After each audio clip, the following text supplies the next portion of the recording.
Too much of everything is bad. Egbe wa wo me, ye Sharon we se ziegbe a kuwe kibiju which can't it be all this one?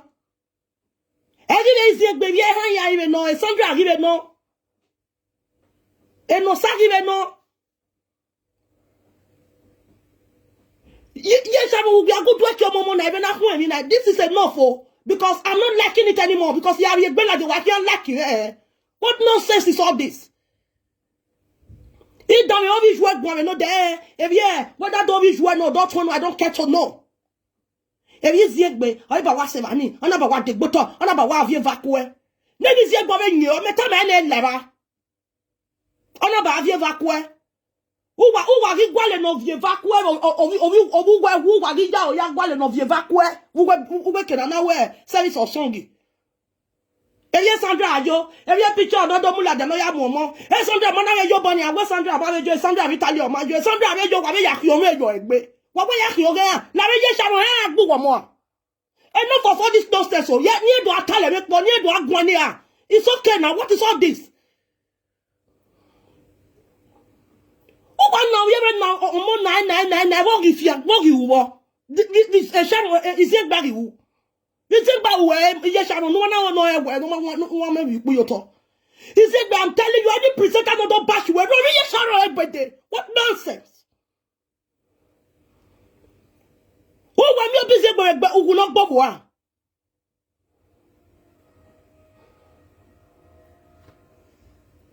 give you a woman game my only shouting we are. Me I say come back from war first. Enough is enough. One nele yakyan mo be una ya be na bogi wu obie ma be gon kedo hade obe je beri ania wa bo bi juwe wa gbe eva ko ya vie ba ni va ti ege ni ati ege no mo pe anoro na bie ni abie omo pe anoro ba ene gbe no ro ge ni ati e Okpamen if you Okpamen ma ye bury service of song go we je o ma show if you ziegbe ona go na kaya yin ziegbe ne what be after matter wonu ana do bom ye we bi ono yes Sharon you have to be ashamed of yourself you will be your no ma enegbe omo na your boy aru ahun you have to be ashamed of yourself you will na gripali wa se ni o wa zuwa obi o kan twin ogi to ahun just one what nonsense is all these things. Instead of you to go and sort your problem with your family and your only child, you know you get. Why am I young? I'm oru. You got my ota man. He said, "But no itam vision. Ne service or song. He said, "But I'm with bona here." Tell me, I am an atta. He said, "But now when no vision Sharon ne service or song go vision." He said, "But I'm with bona here." He said, "But when Okpamen war." Nana me is Okpamen awane is bota man on there. What nonsense is all this? It's getting out of hand eh? Even if you like all the presenters they come out, I'm not saying though, if I face you, if I face that family, no like me. Enough is enough. Nobody would like all this nonsense you people are doing. Why you get higher?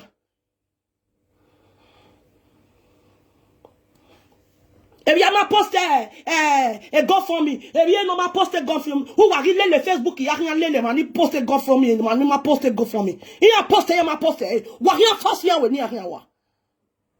Abi is it that first for anybody to post anything on social media? What nonsense!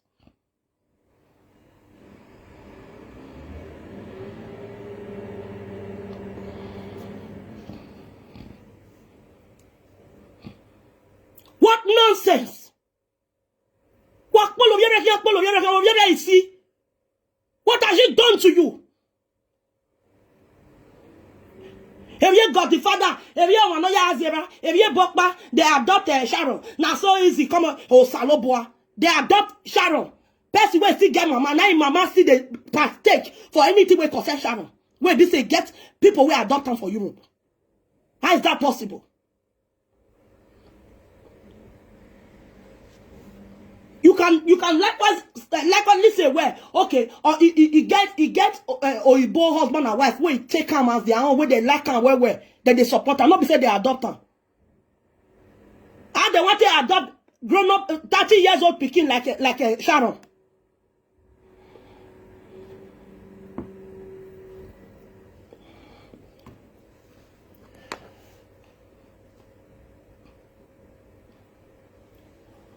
Sharon, I want to tell me now here because we hear voice record of we hear me God damn it we na o we fio ban ike gbagbe ebiye na wa ade ba ni ebiye Sandra sitali kedo adu wa ka na ke begwe Sandra no ya sitali do mejo Sandra rejo be kiyen me Sandra ye service oso go kiyen me no sa ye service oso go kiyen me. Ou wagi gwale no vie vakwe ke ne vie vakwe bo. Me na wa service oso gidi be do ron pa majo. Emi no manwa because unyi me no gba nyina unyi me no ma gba no ye Sharon vi je.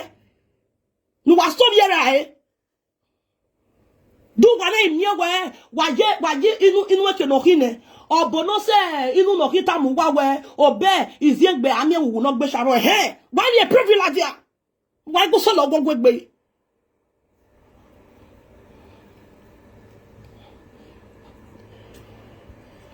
Who are good solo? I tell you, Zegbe, don't even face any presenter. Because here Sharon, she's a manipulator herself. And enough of all this nonsense. Face Mama Sharon. Here I run social media don't because of look at you, maybe you know what's happening now. It boy.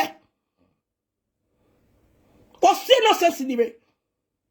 Dimo ile ni bi han ne bury ahia we Nigeria me feel gwelara because who wa be ya mu yere damidan who wa be do ajo ti mo na be jo o wa ma ni ajo nu ba mi mu ba be kan yin gbegwe ebi no pa na wa tota ebi no pa ya wa anwa meba ebi no pa na ba wa avie ebi no pa ma vie ebi no pa na wa agie o ya ki gbegbe ya wa ru da we ti an lo so ma be han.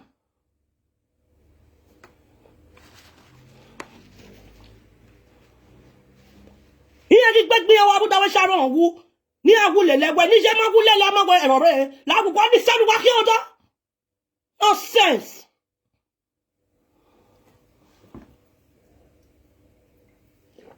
Ko be de Sharon wa ya wu ije Sharon bi je ma gizi e we ma ge wa me ri yo to e ma ni be ka wu ya donate ma ni donate e ri ya ma donate ye yo e ri ona agba ya sin agbo ya kian sin agbo ya kian. Dimo e dajo ge wa ko bi obo yin mo dimo wa iri han ile wa le fi ogbo no kian awo wa bo wo no kian o se gbo ni we sabo me wa na wa ki o na me gbe Sandra all the way from Nigeria I get all the way show me webo she went to that woman's house on I visited she still went to that service of song Osano me say we all of them went there. At the end of the day, I do analyze here where emi ama mudiase, emi ama totase, emi ama viese, emi ama gie. Osalo ba me never me there. Emi wa here. When no bia wu ma si no bi obo no fu nyagbe. Wa sile yo silere. Ya o ya mida. O wo pa ya no zo se okewu.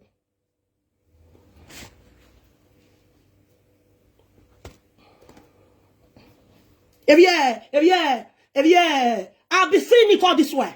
I've been seeing all these things all this way. Mama Sharon is getting out of hand. She should leave that girl alone. It's not fair. Maybe no cash no no where wa chalo. Then yeah, wo Sharon ya si lo bi ebe. What's no nai? If Sharon guizi egbe. No ma on of your lad. Who wa me bo wa boy ah. Right, yes, Sharon, a boga gugwe. Oh, guizia bear. Right, Sharon will worry no be bole. Right, don't tell her webo. Right, people talk Sharon, oh, guizia bear. While I go one way I could sell. Only say Sharon. Only say because the more you are doing all these things, people are not liking it anymore. The way you are doing these things, leave that girl alone, let her be. Why is silly? Is yet when around ye ho. He went to join the Nakam I feel a bomb when you are your service or some why over. I told you your friend will understand. No who ne. After I go on a rock bon who never no say who no. Give away bon when we in Lara. Don't you ever Johnny away, my bag is a bomb, I don't know, or my Joe, or my service or song. Obe Jonia, I mean, if you got a dead button about what dead button, or when you got one with no dog, once was what we a bedjon or bash over bedjon. And you said, when I got a dead button, or no, what loves you, man? Why don't we let you back there? It's in the shadow, what loves you, man? No sense.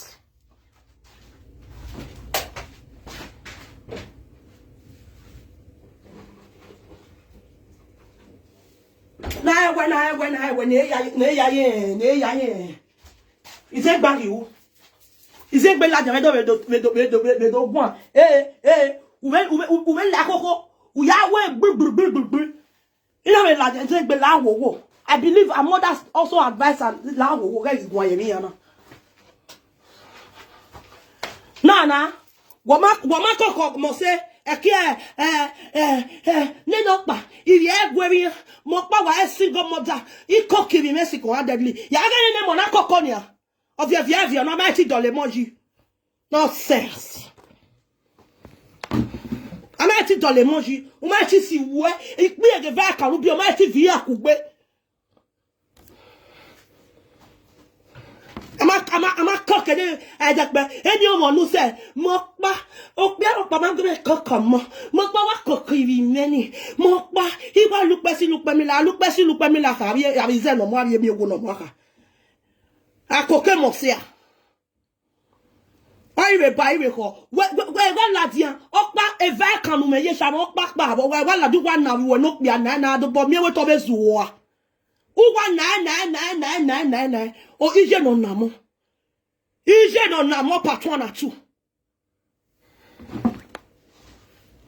as a po wa ugwe but a 2 ya do atale tata to ba when o ye gu wa mi left jo pa nu re why you fake account ge ya kian comment le ya kian nonsense madam. I'm telling you, Zegbe, any presenter that come out for you, don't even insult the presenters. First, Mama Sharon, deal with her. Enough is enough. Too much of everything is bad. Okay, too much. Go and report her to the police when she's spoiling your image and damaging your image. No sense. What is all this? What rubbish? Not trying my Egbe. Oh yeah, that one, don't it, babe.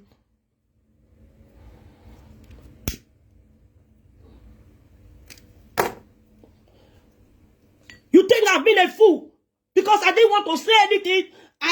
It begged me and was but if I only develop my way, Okwana, she's in pains. But Okwana pains, why now here? I be when you be using baby, you know, Bobby where? You can't now yet, boy. When you were down here. Then when we were in more like why we use it, but we use it, but why we use it, but we use it, but what I use it, but why will I go your well? La go settle.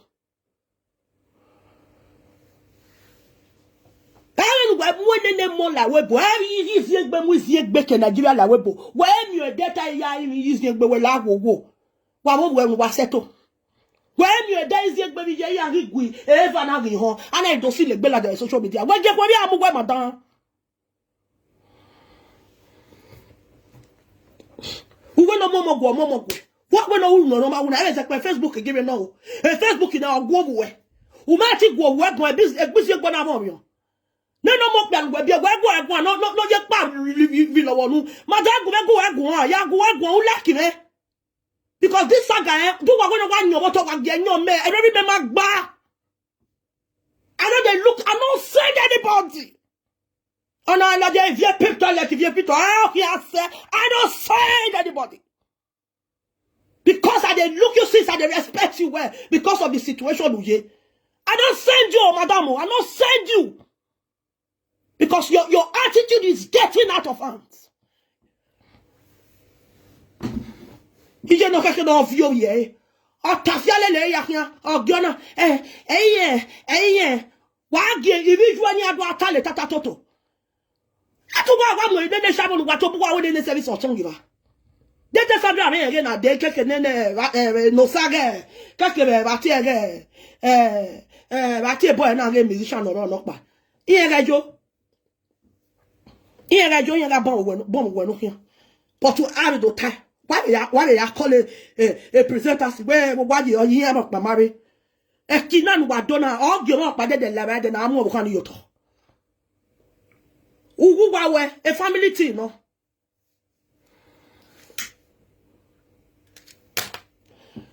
Meta bi zegbe na leba. Salo boa.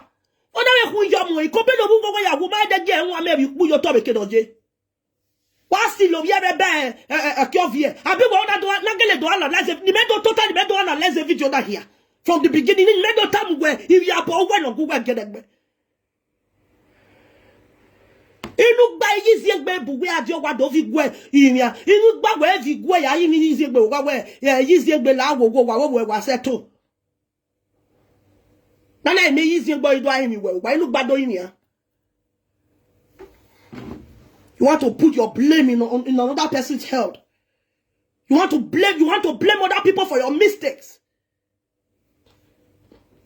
I'm a single mother. I single-handedly trained my children. I single-handedly trained my children. I trained my anymore. I bow the name of say. A mom knew it. Okpamen wa be kenan na wa na here. Aye don't know when now you go cocker so you know by Yesu wa be you know what that great pass any obetu ki abetu. We cocker say I we kenan do more you know that way of money all the control you were. Can you imagine what I know? Is it better a time of you were not there when you can now wear service or song you know yet, but is it better with Donna here? If we are at all in like you madam. Madam, I only say, who are causes yet by you, but you let her be. Who are your boy who will not go away. Who do you approve like the animal? If it's a benaka, who do you animal? You know, time your bush, who do you animal? Apart from that, Madam, like what? We are here, where Sakame and I can use a book be. Agbalama de no balama gelewe ale de ni me ba ka ke ni me e salu ka ke ni me restaurant a winyinye yana we ze no ge no ge una so an no wo una so an no ge monu pie go e ni aga of ye isi egbe ma no gwan ke do ma no gwan wa ze as so no da mo wo be na e wa de so gwan ya me wa ti lawo o salo ba ye nu we yo bossy.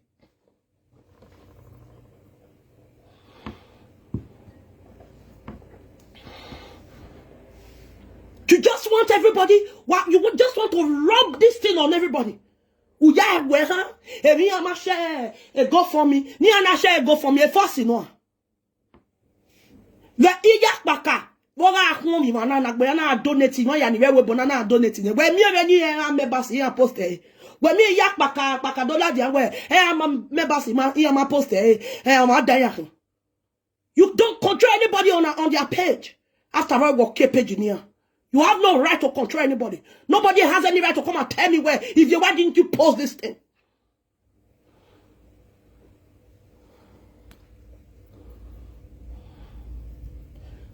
You have no right. They shared it. Do we're not getting away even of where do ya when you young ya me. He ain't sure he am sure. He gonna agmoya you boy yo ni go yo. Agmoya you go ye nene go for me. Abi wa one that get do atalo where if you go yo. Why you go ni me nene go for me? Bro. They can you na he agi sure he am sure me na we wa bi ju o wa gi pon me presenters ni sure wa we say o wa working wa me e bi ona ma so wa gi select ma no sure ma no ma sure a sure a tana bi go la o.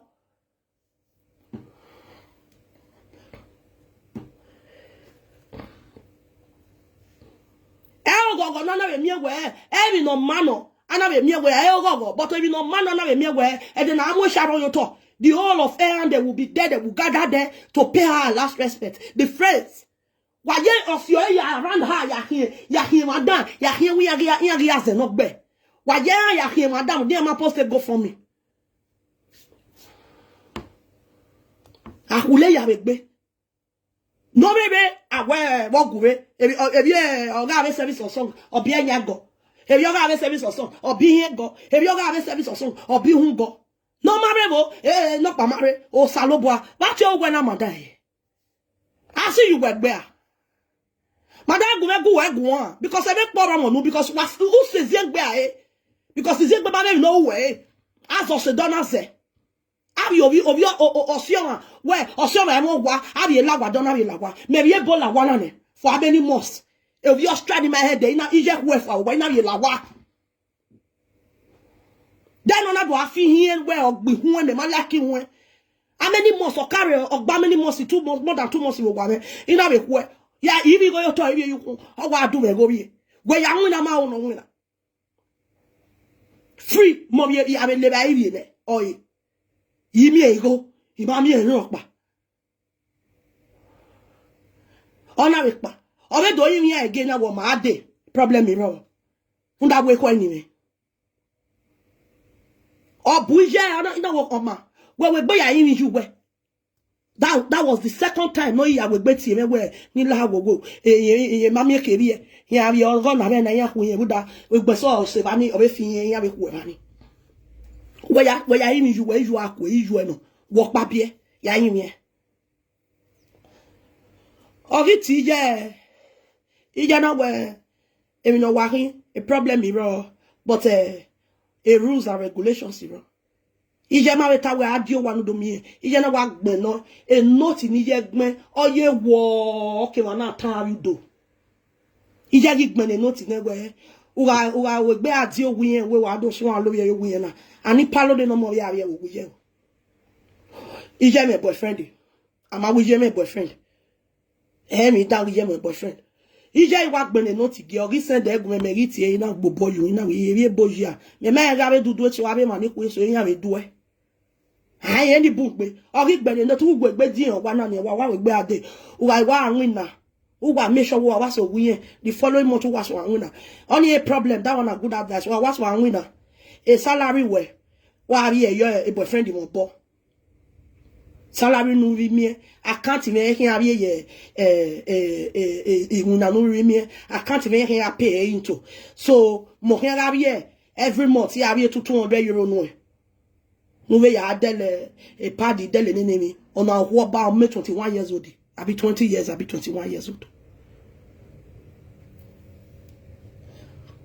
e bien e dedegbe okay pari winner oka mo kita iladia oya ye kita ya oya ye kita strobo we fio okay pari winner be o wa so bo winner o di owa on your me 20 years you know my boyfriend na do me on you no more we o wa we ki a bolele ya ya true of say ni magbanwe na ya won ima won de on your radio mo ere obi ya me do to me ofo me get dopa of ye o mi ave we ni la wo iyen hu we no problem ade aso ade problem ro e bien dedegbe owona rules and regulations na wa po imoto for yin because you need the motor your or pay the rent or you salo boani rane ori send de gume o my gume na ta we o degbe lamu wa ene ka me na we lare ikun yen fini abi ami e wa ta gbogbo ni we ni wa bi go me o no ka bo bi go ye wallet ya bi go ye wallet ugbeso ye card ya de mi na ugbeso ke ni he na ye card de mi bi go be bankomat if you go ye wallet me ri mi go you know who me go problem mi ro who ano me bi enu ka no me de we ma bi enu ibi enu but we ya go ale mu na e fiye ina wo ke no we gbe ade ogwe gbe re won we gbe ogdaware first 1 week ije me keke mu na ro wa pe o wa hin mu do wa kin o wa hia okay I wa be se po wa be sun o wa ye toilet o mo bo me e start gi hia wa fun won toilet na we ge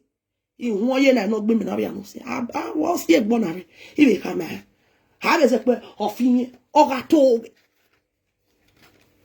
to ai se pe o wa re dokpa e bi police Ina wono ya demi gume no de kebabe gume. Okana iwa la ona do lawa. O day 5 or yak ba worry. Ona do mo kebabe gume o day 12 o'clock. That's all. Na kebabe da me ya wo kon. We are yesi. Every police, every boyfriend here wa muye. Every police na wa do we nemi. Every na do every police station. Every na do yak bona ina we. When we wa se na of stra. Ugwe wa ho ho na. If yara bono hie mu lele. Ekwe de mu gwe we wa se na we. Uma onu wina. And a police case would give yara bonu lele ya hie mu ya hie ni azeyiwe. When on lele e boy no hie e dan. Uma get all sin we. Police case na we wa pa. Ima ona ya ye be na ya medi. O ya be na ya medi ona file. On a ye address in file me ma e me ga clean me yi to tote laptop mu me gebe yi tie e signature gi me ke kan ye ga mu dia ni wa sign ye file ne ye sign on ye na we ya we ke do na o mata me wa na wa we to asai wa na wa pa bi je be ko me kare bi o ma yo wa ne so new thing. Ezie gbosun ebo bi o ma yo wa na mewe osio be ije iagui o we no sio e do lawa na mi wa gi obi e wa gi enwa me ugwe bi yoto what na be lele ya hia he ma blame any presenters because if no time here me ngwe ya we de nemi aba la mana no gbe na we ya kokede ne mo no we guswa enu Okpa no ke no eva no okpa no okpa no ke ma we be dole you no be ye nu we na we ovi me nu je ba amnesty u we gi kwa na ni kia ige to ni wa o wa do me ro ni ke le wa zu wa egbe hia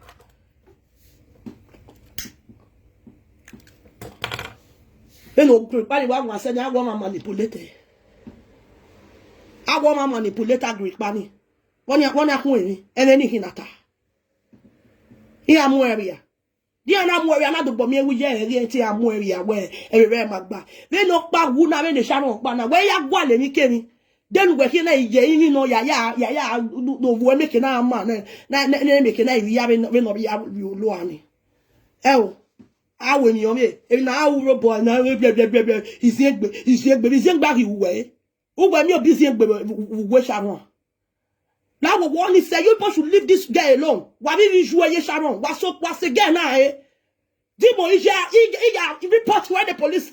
Really? Is it baby heavy?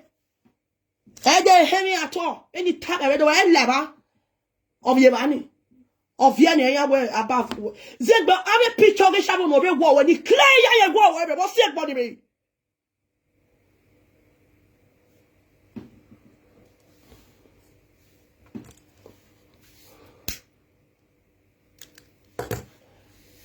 Go and come there.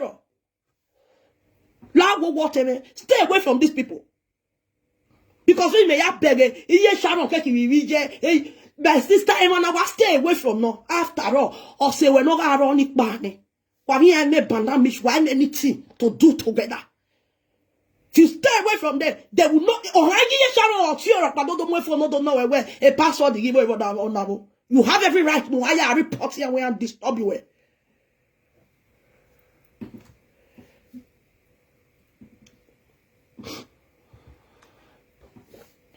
You have every right. Ina kama ina we ne no Okpamen or ina we delete no bagay phone worry. E je call you where. Any egbe na de ye egbe ya kan. Egbe ti to bi de.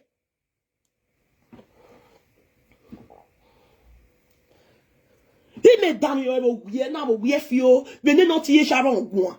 E platform e franco na go.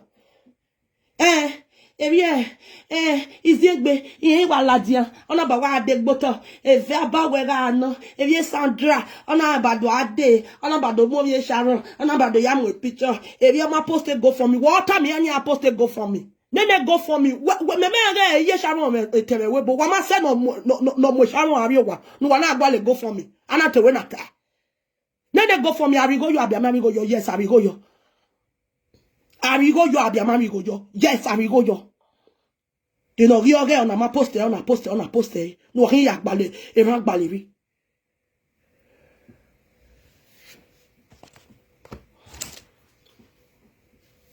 Iye Sharon, Ethiopia, Sonora America, they came down. Sonore Canada, they came down. Sonore Lakbahua, they came down. Nire UK, they came down. Awesore Russia, they came down. Nore Belgium, they came down. When you were Wabusi, Amati, when you might donate go within themselves, Naya Sharon Ariowa. A came down, I came down. Then you abuse. Oh, of yeah, no. I had to go for me the Facebook. Any book, but wag.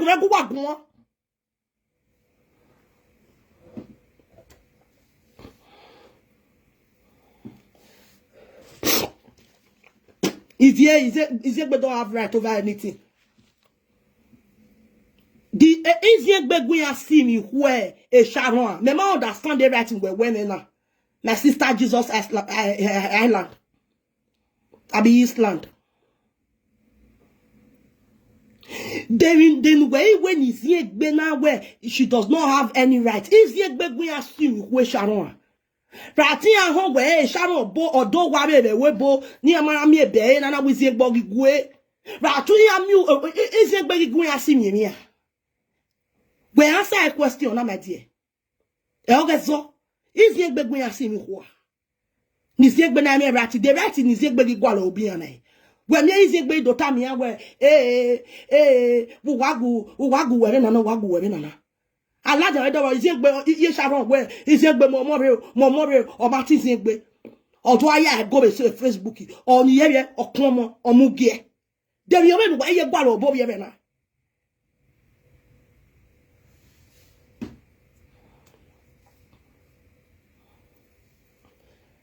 omomo mugie ai be ze pe izegbe o password di o Facebook o ge o ogwe we o izegbe na we iye ma mem ni ye ya o phone o ge gbo bi je emi ya gwo bi je I be point na gele do prove where ezi egbe mi opa gwe I go gwo bi je we ni je no ma seti we izi egbe o gwale mi o emi no wu o na bi phone o ge Sharon keke password o na bi ne Okpamen na me Okpamen o make na take over that page we na gele ya gbon ye Sharon we bo bi we iwe se gbo e we ya zu go we bo bi we ya camera no bi Facebook ni no de Facebook give no give uku agele we Facebook ni we o give ya wuhu no o salo bo ani ba mi na o nu wa bi edo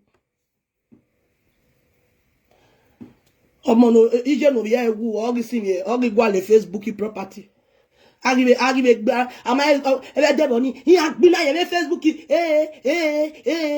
iwa ijo gi hun ni ije keke bi je password wa gi bere go gwe Okpamen ya boss woman ya bo Okpamen wa me Facebook ni wa na do azugu we bizin egbe na se ti gba mi ame every day zi egbe me la ku we ku ano di mo zi egbe to da de me bi ese na I ka lenya we me smatan I ka lenya we wona wan boyo me kunre I said do hono I 5 years I do actually ya after we zi egbe me page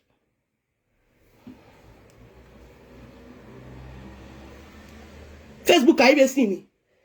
I'm with Facebook you salobo na wa you na wa fin boy na wo salobo. Emi keke ebo. Na ebi na wa se a. Ebi egbe na je a. Egbe keke ebo na. Egbe na ida do ati presenter. Agita be presenter we na egbe we ge na ya we. Ana we ne mi o salobo egbe ki to bi de. Egbe gwo egbe gwo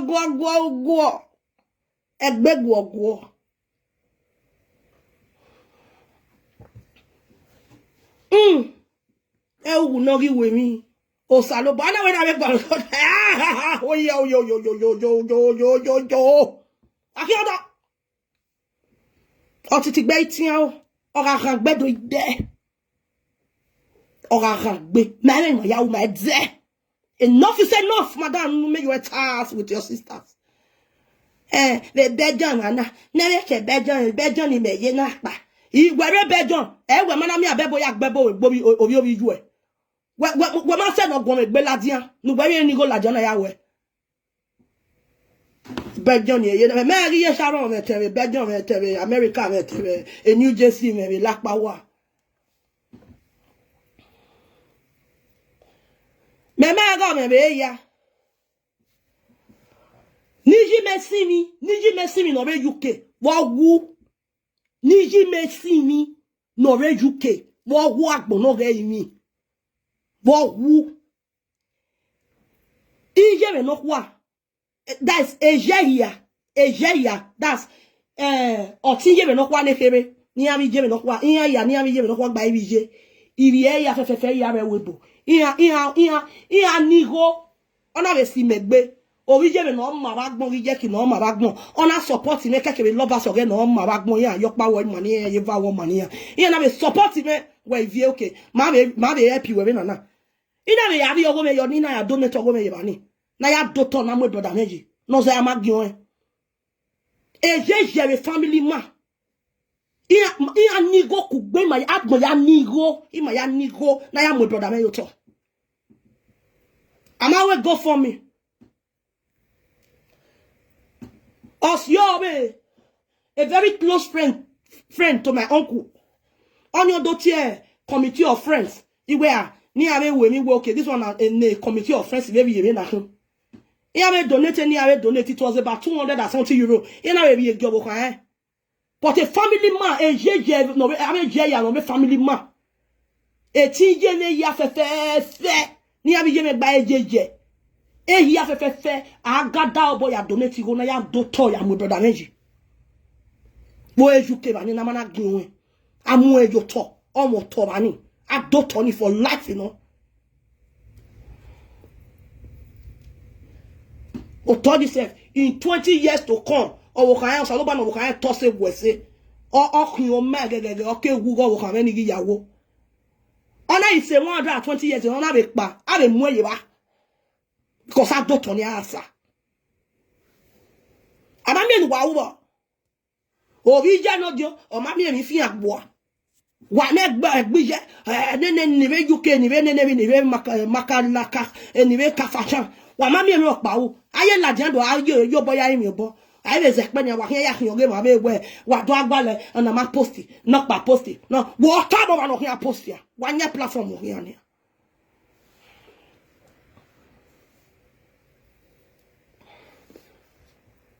Now our block amen. Jesus Island.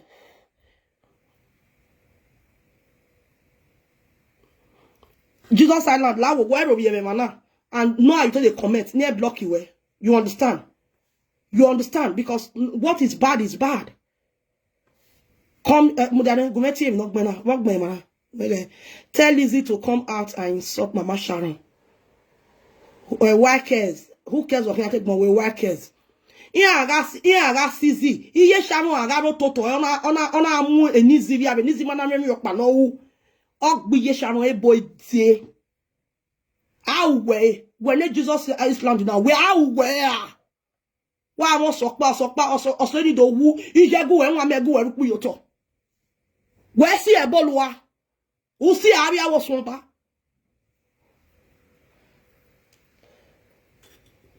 Ije Sharon, omana rabo izi ekure, izi me plaf all of your everyday. Owa le vie boni of your yegbe. Izi way de go present us igwan, wini eya wa wu, emi ni ye Sharon tami ya, wini eya wu. We uwa be ye Sharon, we ugbe, emi anu we gbo to ya kwa. Oh sense. Abona yo bo gusan. Na ye be gusan, bebe gusan na rotin. O ti na gbebe gusana we na ro avotien isan ikin na wa yaru we eni ma bun gbe very annoying wa ma gbe be we ko be ni Sharon wa yawo yon pa jare go si yo ewo yon pa jare of a best friend here ko ma gbe be wa mu pu yo to o salo ba ni o na wa gbe ya ara na mu pa mu be ni no na mu ga na o ye na pa no ike na awe wo ri bi iwe nu pe yon mo re obe sunu ne sa ba na be mi da wa ko so lo ba no ni to se gwese a be se pe wa be do aya o ya mi da nda wa le pe yon mo re ni a ebi awu ya we Sharon o ga ku eyin wa le pe no pa opa no ike ni a wa le pe yon mo re we nu gbe aya wudu we ni keni ni je ya we mi gbe bo ri si enana nu gbe gwa lo to to o wa le pe yon mo re o ga ma no ma bi no ma Uga mono ne yo poda yese na mono marie no ma Iye Sharon oko no mo no marie no ma o. Avie ale gbe. O wa ara gbe ba sa bu ma gbe. Ale gbe le. Ale so boy pe bon. Ami ra so boy pe. Ale mi ni je be pon gbogbo. Ale se pare do aya o mu dan mi dan. We wo sa ti no. We get no ga friend no. We no pa no. Na me ke na me wo ye me ado agba na amu yo ado asizie gbe yo vize gbari wu e Facebook ije no mo ye wu o to afie ye Facebook we na afie ye o salobo ade na me emi amoja la wo ye Sharon enough is enough, leave that girl alone. Wa ge yin na ye ha message to people members wa beg na wa ye na ni. And no sa no wa ke all the way from Canada no sa ke ade unda we no sa oge le love again. And no sa na all the way from Canada awe when ya wa ya river o si ave Sharon awa ba we ya wa bada ya river wa beg no sunu na ni.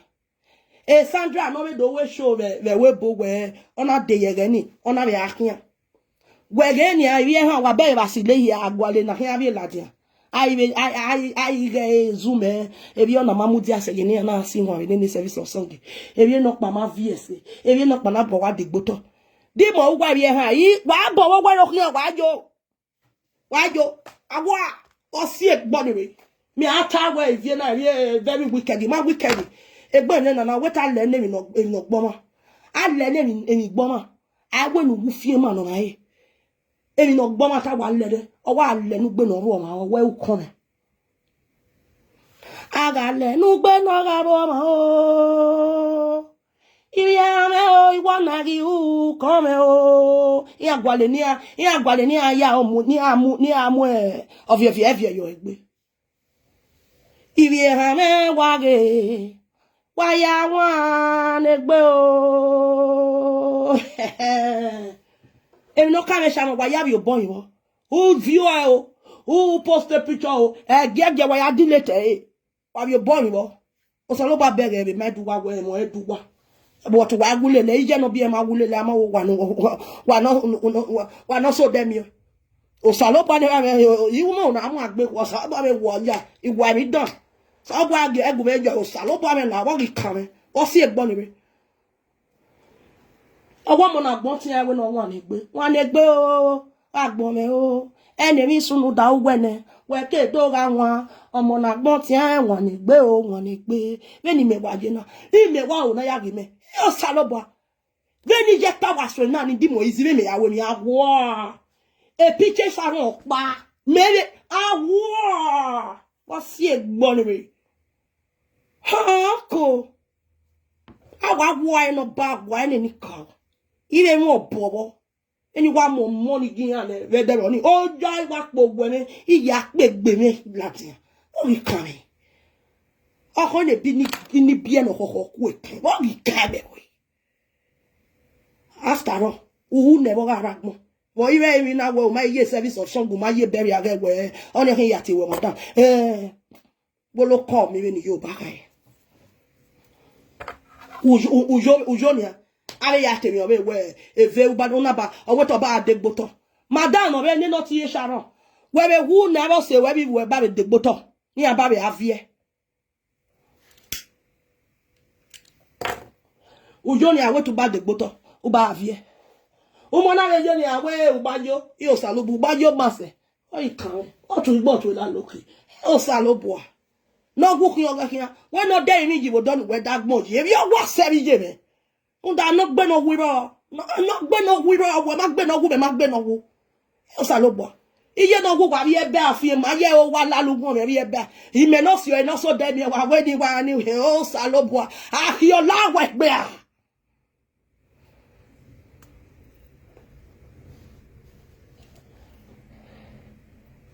O I come mi yebe.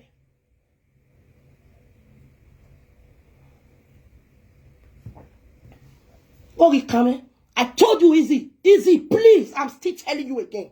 Delete that boy's number from your phone. Iye wo àwọn any issue.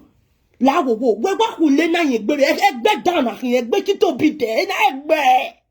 Salo ba egbe point. Egbe no nene pun. Egbe ni e ma se ti orí okan kere e Sharon le 30 years old. Iye ma se ti kun ku gbe na re na yawo e social media e yan gida ti e na we egbe ni ki. Egbe pon. Egbe suku meu. Egbe na nyano nisa. I de je wa igwa gubo e o salobo. Orí okan kere na mu e ma ka mu orí okan tun.